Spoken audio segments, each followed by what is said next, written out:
过来，过来，过来，过来，出来，出来，出来，出来，出来，出来，出来，出来，出来，出来，过来，过来，好，吃，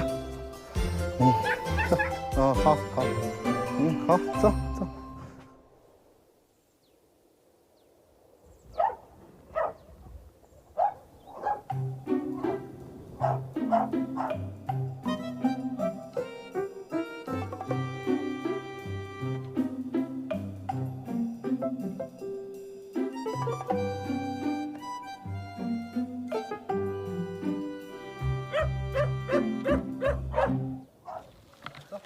哦，今天带你们两个去放羊子去。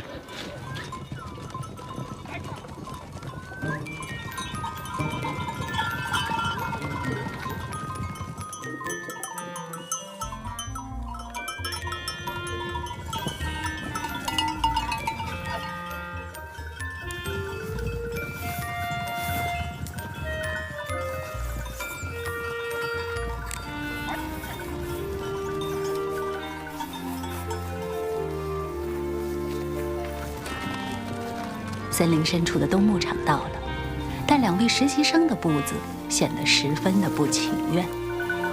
过来，过来，过来。走，我们去看看羊。就在这里看吧，好。行。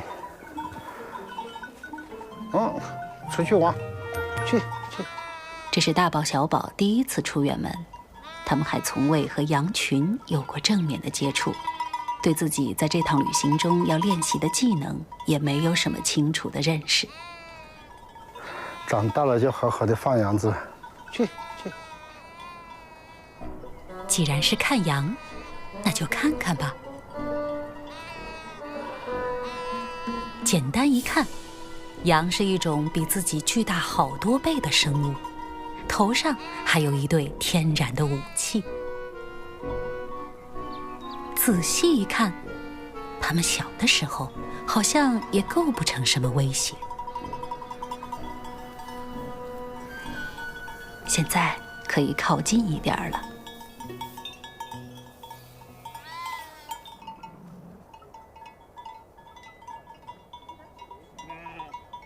说实话，大宝、小宝并不需要像牧羊犬一样把羊赶来赶去，他们也没有这个基因。